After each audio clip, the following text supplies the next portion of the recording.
আজ আমরা যে মুভিটা এক্সপ্লেন করতে চলেছি এটা মূলত একটা তেলেগু ক্রাইম থ্রিলার মুভি। মুভিটার নাম সত্যাভামা। মুভিটার IMDb রেটিং 6.2 আউট অফ 10 এবং 70% গুগল ইউজার এই মুভিটাকে পছন্দ করেছে।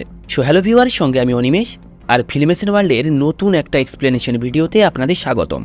গল্পে শুরু হয় এবং ট্রেনের ভিতরে আমরা সত্যা নামের একটা মেয়েকে দেখতে পাই। পেশাগত দিক থেকে সত্যা একজন পুলিশ অফিসার, তবে বর্তমানে সে ছদ্মবেশ ধারণ করে ট্রেনের ভেতরে বসে আছে। কারণ বেশ কিছুদিন ধরেই শহরে কিছু অজ্ঞাত ব্যক্তি গোপনে মেয়েদের ছবি তুলে সেগুলিকে খারাপভাবে এডিট করে তাদেরকে ব্ল্যাকমেল করছে। কিছুক্ষণের মধ্যেই দেখা যায় একটা ছেলে তার ফোনের সাহায্যে সত্যার ছবি তুলছে। সত্যা ছেলেটার দিকে তাকাতেই ছেলেটা খুব ঘাবড়ে যায় এবং দৌড়ে সেখান থেকে পালাতে শুরু করে। সত্যাও ছেলেটাকে কিছু না বলেই সেখান থেকে যেতে দেয়, কারণ সত্যার প্ল্যান ছিল ভিন্ন। সে ওই ছেলেটাকে ইউজ করে তাদের পুরো গ্যাংকে একসঙ্গে ধরতে চেয়েছিল। আর ঠিক এই প্ল্যান মতোই সত্যা তার একজন টিম মেম্বারকে ফোন করে বলে শহরের সমস্ত সিসিটিভি ক্যামেরা হ্যাক করতে এবং তার ফুটেজ সত্যাকে পাঠাতে।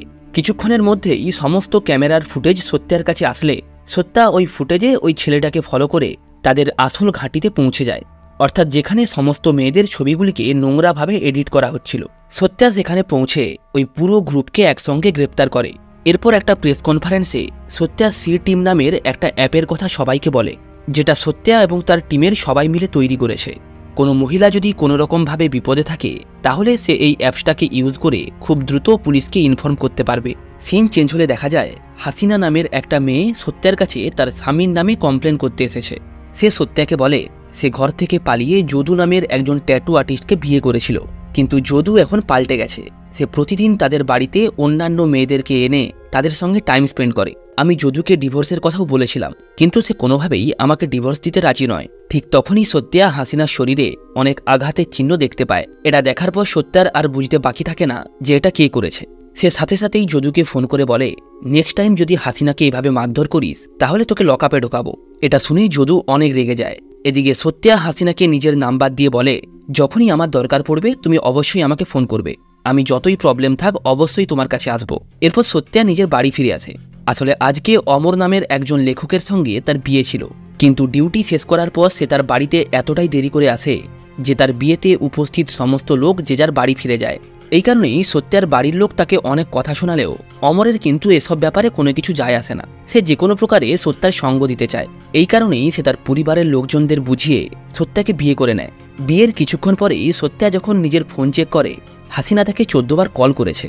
এটা দেখা মাত্রই সত্যা অনেক ঘাবড়ে যায় এবং সে দ্রুত হাসিনাকে ফোন করে তার বাড়ির উদ্দেশ্যে রওনা দেয়। হাসিনা কল রিসিভ করে সত্যাকে বলে যদু মদ খেয়ে বাড়িতে এসেছে এবং সে আমাকে মারার ধমকি দিচ্ছে। আমি কোনোভাবে দরজা বন্ধ করে তাকে আটকে রেখেছি, তুমি দ্রুত এখানে আসো, নাহলে সে আমাকে মেরে ফেলবে। সত্যা তাকে আশ্বাস দিয়ে বলে তুমি চিন্তা করো না, আমি যত দ্রুত সম্ভব তোমার কাছে আসছি। এটা বলতে বলতেই দরজা ভেঙে যদু ওই রুমের ভেতরে প্রবেশ করে এবং সে হাসিনাকে অনেক মারধর করে। এর কিছুক্ষণ পরেই সত্যাও সেখানে এসে হাজির হয়। তবে সেখানে পৌঁছে সত্যা লক্ষ্য করে যদু হাসিনার গলায় একটা ছুরি ধরে দাঁড়িয়ে আছে। সত্যা তাকে অনেক করে বোঝায় এবং তার গলা থেকে ছুরিটা সরাতে বলে, কিন্তু যদু তার কোনো কথা না শুনেই সত্যার চোখের সামনেই হাসিনাকে মেরে ফেলে। সাথে সাথেই সত্যা যদুর ওপর গুলি চালালেও সে কোনো রকমে বেঁচে সেখান থেকে পালিয়ে যায়।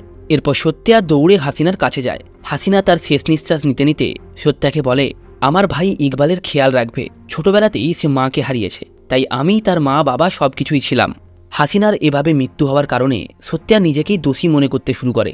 সে বারবার এটাই মনে করতে থাকে যদি সে আর একটু আগে তার কলটা রিসিভ করতে পারত তাহলে হয়তো হাসিনা বেঁচে যেত। পরের দিন হাসিনার মৃতদেহ কবর দেওয়ার সময় সেখানে সত্যা এসে হাজির হয়। তবে ইকবাল তাকে সেখানে দেখে অনেক রেগে যায়, কারণ সত্যা তার বোনকে কথা দিয়েছিল সে যে কোনো প্রকারে তার রক্ষা করবে, কিন্তু সে তার কথা রাখতে পারেনি। এরপর সিন পুলিশ স্টেশনে আসলে দেখা যায় পাবলিক প্লেসে গুলি চালানোর অপরাধে সত্যার কাছ থেকে তার বন্দুক কেড়ে নেওয়া হয়। এমনকি তাকে সাসপেন্ড করারও কথা চলছিল। তবে সত্যার সিনিয়র অফিসার জোসেফের কথায় সে কোনো রকমভাবে সাসপেন্ড থেকে বেঁচে যায়। এরপর সত্যা যদুকে চারিদিকে অনেক খোঁজার চেষ্টা করে, কিন্তু সে তাকে কোথাও খুঁজে পায় না। এমনকি সে ইকবালকেও বারবার এটাই ভরসা দিতে থাকে যে আমি তোমার বোনের খুনিকে অবশ্যই খুঁজে বের করব। তবে ইকবালের তার উপর থেকে ভরসা একদমই উঠে গিয়েছিল। পরের সিনে দেখা যায় সত্যার সিনিয়র অফিসার জোসেফ সত্যাকে সি টিম থেকে সরিয়ে ক্রাইম টিমে জয়েন করায়, অর্থাৎ এরপর থেকে সি টিমের সমস্ত কেস অন্য অফিসার সামলাবে। এই কারণেই সত্যার হাত থেকে হাসিনার কেসটাও চলে যায়। তবে যাই হয়ে যাক না কেন, সে এই কেসটাকে এত সহজে ছেড়ে দেবে না, তাই সে তার সঙ্গে একজন আন্ডার কভার অফিসারকে নিয়ে গোপনে যদুর খোঁজ করতে থাকে। এভাবেই যদুর খোঁজ করতে করতে অবশেষে তারা একটা মেয়ের কাছে পৌঁছায়, যে মেয়েটার সঙ্গে যদুর অতীতে সম্পর্ক ছিল। সেই মেয়েটাকে জিজ্ঞাসাবাদ করলে সত্যা জানতে পারে যদু ওই মেয়েটাকেও ঠকিয়েছে, আর ঠিক এই একইভাবে সে আরও অনেক মেয়েকে ঠকিয়েছে। সত্যা এই সমস্ত কথা শুনে কিছুটা পাগল হয়ে ওঠে। সে বুঝে উঠতে পারছিল না কিভাবে সে এই কেসটার সমাধান করবে। ঠিক এই সময় তার কাছে একটা কল আসে এবং সে জানতে পারে ইকবালও বাড়ি থেকে নিখোঁজ হয়ে গেছে, অর্থাৎ কাল বিকেল থেকে সে বাড়ি আসেনি। আর এই কেসটা প্রসাদ নামের একজন পুলিশ অফিসারের অধীনে দেওয়া হয়। সত্যা এই কেসটা নিজের হাতে নেওয়ার চেষ্টা করলে ডিসিপি আনন্দ রাও তাকে ধমক দিয়ে বলে, যে প্রোটোকল বানানো হয়েছে সেটাই ফলো করো, অন্যের কেস নেওয়ার কোনো দরকার নেই। কিন্তু তা সত্ত্বেও সত্যা এই কেসটাকে ছাড়ে না। সে পুনরায় গোপনে ইনভেস্টিগেশন শুরু করে, কারণ হাসিনাকে তো সে বাঁচাতে পারেনি। এখন যদি ইকবালকেও না খুঁজে পায় তখন সে নিজেকে ক্ষমা করতে পারবে না। পরের দিনে সত্যা ইকবালের কলেজে আসে। সেখানে সিসিটিভি ফুটেজ চেক করলে সে জানতে পারে ইকবালকে শেষবারের মতো এখানেই দেখা গিয়েছিল। তবে সত্যার টিমের একজন সদস্য ওই সিসিটিভি ফুটেজ দেখে বলে এই ফুটেজটাতে কোনোরকমভাবে এডিটিং করা হয়েছে। এই কারণেই তারা আশেপাশের বিল্ডিংয়েরও সিসিটিভি ফুটেজ চেক করে। তারা ওই ফুটেজ চেক করলে জানতে পারে একটা BMW গাড়ি ইকবালের পাশ থেকে গিয়েছিল, আর ওই গাড়িটার ফুটেজকেই সিসিটিভি রেকর্ড থেকে কাট করা হয়েছিল। আসলে ওই গাড়িটা ছিল এমপির ছেলে ঋষির। সত্যা ঋষিকে সোজাসুজি কোনো কিছু জিজ্ঞাসাবাদ করতে পারবে না, কারণ সে হলো এমপির ছেলে। এই কারণেই সত্যা প্রথমে তার বিপক্ষে নানা রকমের প্রমাণ জোগাড় করতে শুরু করে, যাতে সে তাকে থানায় এনে জিজ্ঞাসাবাদ করতে পারে। এরপর সত্যা ইকবালের বাড়িতে আসে। সেখানে আসলে সে ইকবালের ছোটবেলাকার বন্ধু দিব্যাকে দেখতে পায়। সত্যা তাকে বলে, দেখো, আমি জানি তুমি আর ইকবাল ভালো বন্ধু, তবে ঋষির সঙ্গে তোমার কি সম্পর্ক সেটা আমাকে বলতে হবে। কারণ যখন ইকবালের বাবা তার নিখোঁজ হওয়ার খবর থানাতে জানাতে এসেছিল তখন তোমাদের সঙ্গে ঋষিও উপস্থিত ছিল। তখন দিব্যা বলে, ইকবাল এবং আমি দুজনেই MBBS এর স্টুডেন্ট ছিলাম, আর অনেক দিন থেকেই আমরা ভালো বন্ধুও ছিলাম। ইকবাল পড়াশুনোতে ঠিক যতটা ভালো, লড়াই ঝগড়াতে ঠিক ততটাই দুর্বল। আর ঋষির সাথে আমার তখন দেখা হয় যখন সে আমাদের ব্লাড ডোনেশন ক্যাম্পে এসেছিল, আর সেখান থেকেই আমাদের মধ্যে বন্ধুত্ব শুরু হয়। আর সেই বন্ধুত্ব ধীরে ধীরে ভালোবাসায় বদলে যায়। এরপর একদিন হঠাৎ করেই কলেজের একটা ছেলে রমেশ আমাকে ডিস্টার্ব করতে শুরু করে। ইকবাল তাকে অনেক বোঝানোর চেষ্টা করে, কিন্তু সে ঘুরে ইকবালকেই সেখান থেকে ঠেলে সরিয়ে দেয়। আর ঠিক সেই সময় সেখানে ঋষি চলে আসে। ঋষি এটা দেখে অনেক রেগে যায়। সে রমেশকে তো অনেক মারধর করে, আর একই সাথে ইকবালকেও সে অনেক মারে, কারণ ইকবাল থাকা সত্ত্বেও রমেশ কি করে দিব্যার গায়ে হাত দিতে পারে। এই সমস্ত ঘটনা শোনার পর সত্যা একটাই কথা মনে করে, হয়তো ঋষি ইকবালকে তার রাস্তা থেকে সরানোর জন্য তাকে কিডন্যাপ করেছে। এই ঘটনার সত্যতা যাচাই করার জন্য সত্যা তার টিম নিয়ে ঋষির অফিসে পৌঁছে যায়। ঋষি আসলে একজন গেমিং কোম্পানির মালিক। সে ভার্চুয়াল ওয়ার্ল্ডের একটা গেম বানিয়েছে, যার ভেতরে দুজন র্যান্ডম ব্যক্তি তাদের পছন্দ মতো আইডি বানিয়ে খেলতে পারে। গেমের মধ্যে এমন একজন প্লেয়ার থাকবে যে VR লাগিয়ে গেমের ভেতরে প্রবেশ করবে। এমনকি গেমের ভেতরে থাকা প্রথম প্লেয়ার দ্বিতীয় প্লেয়ারের সম্পর্কে কোনো কিছুই জানতে পারবে না। এবার সত্যা গেমের একটা ডাটাবেস তৈরি করার পর বুঝতে পারে ঋষি সবথেকে বেশি নেহা নামের একটা মেয়ের সঙ্গে গেম খেলেছে, আর সে বিজয় নামের এক ব্যক্তির সাথে অনেক চ্যাট করেছে।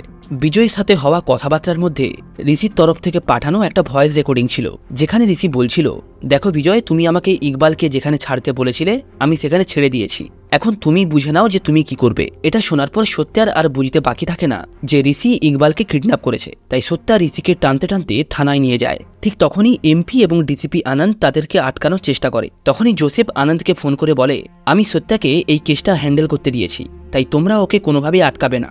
এরপরে আর কি, সত্যা তাকে টানতে টানতে পুলিশ স্টেশনে নিয়ে আসে। সত্যা ঋষিকে জিজ্ঞাসাবাদ শুরু করলে ঋষি ভয়ে সমস্ত সত্য কথা বলে দেয়। সে বলে, একদিন বিজয় নামের একটা ছেলে আমার সঙ্গে গেমে এন্টার হয়। সে বলেছিল সে অ্যান্টি টেরারিস্ট স্কোয়াডে কাজ করে। বিজয় আমাকে বলেছিল নেহার কানেকশন আতঙ্কবাদী গ্রুপের সঙ্গে রয়েছে, আর জানুয়ারি মাসে তারা একটা বড় কিছু করার প্ল্যান করছে। এই ঘটনাটা শুনে আমি অনেকটা ঘাবড়ে যাই। এরপর বিজয় আমাকে নেহার সমস্ত চ্যাট ডিটেলস চায়, আর সেই চ্যাট ডিটেলসগুলো আমি চেক করলে বুঝতে পারি নেহা একজন গেমারের সঙ্গে অনেক বেশি কথা বলে। এমনকি সে আক্তার নামের ব্যক্তির সঙ্গে কারো একজনের দেখা করার প্রসঙ্গ তোলে। এই কারণেই আমি আক্তারকে ফলো করতে শুরু করি, আর সেখানে আমি ইকবালকে দেখতে পাই। ইকবালকে দেখার পর আমি পুরো চমকে যাই এবং এটা বুঝতে পারি যে ওই অফিসার আমাকে সত্য কথাই বলেছিল। এই কারণেই ওই অফিসার বিজয়ের কথা মতো আমি ইকবালকে অপহরণ করি এবং বিজয়ের বলা মতো একটা জায়গায় তাকে এনে ছেড়ে দিই। তবে ফিরে আসার সময় হঠাৎ করে ইকবাল আমার গলা চেপে ধরে। তখন আমি কোনো রকমে ইকবালকে সেখানে ধাক্কা দিয়ে ফেলে দেই এবং পুনরায় বাড়ি ফিরে আসি। এই সমস্ত কথা শোনার পর সত্যা পুরো অবাক হয়ে যায় এবং সে দ্রুত ঋষির বলা ওই জায়গাতে পৌঁছে যায়। সেখানে আসার পর তারা ইকবালকে দেখতে পায়, যার অবস্থা খুবই খারাপ ছিল। কারণ সেই দিন রাতের বেলায় যখন ঋষি তাকে ধাক্কা দেয় তখন ওখানে পড়ে থাকা একটা কাঠের টুকরো তার পেটে ঢুকে যায়, যে কারণে ইকবাল আর কোথাও পালাতে পারেনি। এরপর সত্যা অ্যাম্বুলেন্স ডেকে ইকবালকে সেখান থেকে তুলে নিয়ে যায়। তবে ইকবালকে যখন তুলে নিয়ে যাওয়া হচ্ছিল তখন সত্যা ইকবালের কাছে হাসিনার একটা চেন পায়, যেই চেনটা শেষবারের মতো যদুর কাছে দেখা গিয়েছিল। এটা দেখে সত্যা মনে করে হয়তো এই সবকিছু যদু নিজেই প্ল্যান করে করছে। এদিকে ঋষি যখন জানতে পারে সে এই কেসের মধ্যে পুরোপুরি জড়িয়ে গেছে এবং পুলিশ যে কোনো মুহূর্তে তাকে গ্রেপ্তার করবে, তখন সে দ্রুত বাড়ি ছেড়ে পালিয়ে যায়। পরের সিনে দেখা যায় জোসেফ নিজের রিটায়ারমেন্ট অ্যানাউন্স করে। আসলে শহরের এমপি জোসেফের ওপর প্রেসার ক্রিয়েট করে তাকে রিটায়ারমেন্ট নিতে বাধ্য করেছিল। এরপর সত্যা জোসেফের সঙ্গে দেখা করলে জোসেফ তাকে বলে, তোমার হাতে আর মাত্র 3 দিন আছে, আর 3 দিনের মধ্যেই তোমাকে এই কেসটা সলভ করতে হবে, তা না হলে কেসটা তোমার হাত থেকে ছিনিয়ে নেওয়া হবে। পরের সিনে সত্যা ইকবাল, নেহা এবং বিজয়ের সমস্ত তথ্য সংগ্রহ করতে শুরু করে। ইকবালের ল্যাপটপ, ফোন সবকিছুই সে একদম ক্লিয়ার পায়, অর্থাৎ স্পষ্ট বোঝা যায় ইকবালের কোনো আতঙ্কবাদী গ্রুপের সঙ্গে লিঙ্ক নেই। আর অন্যদিকে বিজয় এবং নেহার যে প্রোফাইলটা ছিল সেটা ছিল ফেক প্রোফাইল, তারা শুধুমাত্র ওটা গেম খেলার জন্যই বানিয়েছিল। বাস্তব জীবনে আসলে নেহা এবং বিজয় কে তা সম্পর্কে কেউই জানতো না। এখন সত্যার কাছে শেষ অপশন হলো আক্তার, তার মাধ্যমেই সে আসল আসামিকে ধরতে পারবে। তাই সত্যা তার মুখে একটা কালো কাপড় জড়িয়ে প্রস্টিটিউট সেজে আক্তারের সঙ্গে দেখা করে। আক্তার বুঝতে পারে সত্যা কোনো সাধারণ মেয়ে নয়, সে একজন পুলিশ অফিসার। তাই আক্তার সত্যার সঙ্গে ফাইট শুরু করে। সত্যা অনেকগুলি পেপার দেখতে পায়, আর ওই পেপারগুলির মধ্যে একটা পেপারে ইকবালেরও ছবি দেওয়া ছিল। তাই ওই পেপারটাকে সত্যা সরিয়ে নিজের কাছে রেখে দেয়। সত্যা আক্তারকে অনেক মারধর করে সেখান থেকে পালিয়ে যায়। পরের সিনে দেখা যায় ঋষি দিব্যার সঙ্গে ফোনে কথা বলছে, আর সত্যা ভালোভাবেই জানতো যে ঋষি দিব্যার সঙ্গে অবশ্যই যোগাযোগ করবে। তাই সত্যা লুকিয়ে দিব্যার ফোনের ক্লোন নিজের ফোনে করে নেয়, অর্থাৎ দিব্যার ফোনে আসা সমস্ত মেসেজ এবং কল সত্যা দেখতে পাবে। লোকেশন ট্রেস করে পুলিশ ঋষিকে ধরতে গেলে তারা দেখে ঋষি সেখান থেকে আগেই পালিয়ে গেছে। এরপরে সত্যা পুনরায় ইকবালের বাড়িতে আসে। সেখানে আসলে তার নজর পড়ে তাদের একটা ফ্যামিলি ফটোর ওপর, যে ফটোর মধ্যে সত্যা বিজয়কে দেখতে পায়। সত্যা ইকবালের বাবাকে বিজয় সম্পর্কে জিজ্ঞাসা করলে সে বলে, এ হলো আমাদের আত্মীয় রিয়াজ, এই ইস্তানবুলে কাজ করে। এ একবার হাসিনাকেও ওখানে নিয়ে যাওয়ার চেষ্টা করেছিল, তবে আমি তাকে যেতে দেইনি, কারণ ওখানে মেয়েদেরকে নিয়ে গিয়ে নোংরা কাজকর্ম করানো হয়। এটা শোনার পর সত্যা পুরো ঘটনাটা বুঝতে পারে। সে বুঝতে পারে কেউ তো একজন রয়েছে যে বিজয় নামের আড়ালে রিয়াজের আসল মুখোশ খুলে তাকে পুলিশের হাতে ধরাতে চেয়েছে। এরপর সত্যা রিয়াজকে নানা রকমের জিজ্ঞাসাবাদ শুরু করে, তবে কোনো সঠিক প্রমাণ না পাওয়ার কারণে অবশেষে তাকে ছেড়ে দিতে বাধ্য হয়। ঠিক এই একইভাবেই তারা নেহার লোকেশনও ট্রেস করে এবং তার সঙ্গে দেখা করার পর তারা জানতে পারে তার আসল নাম হলো মায়া। মায়া আরও বলে সে কখনোই ওই গেমটা খেলেনি। আসলে এই মায়া হলো সেই মেয়ে যার সঙ্গে যদুর তখন রিলেশন চলছিল যখন হাসিনা বেঁচে ছিল। এদিকে ঋষি এবং দিব্যা মিলে সেই ব্যক্তিকে খুঁজতে শুরু করে যে ঋষিকে ওই বেহুশ হওয়ার ইঞ্জেকশনটা দিয়েছিল, আর ওই ইঞ্জেকশনটা লাগিয়েই ইকবালকে অপহরণ করেছিল। এভাবেই তারা খুঁজতে খুঁজতে অবশেষে সেই ব্যক্তির কাছে চলে আসে। সেখানে গিয়ে তাকে জিজ্ঞাসাবাদ করলে সে বলে, আমাকে একজন অনেক টাকা দিয়েছিল এবং বিনিময়ে বলেছিল এই ইঞ্জেকশনটা তোমাকে দিয়ে দিতে।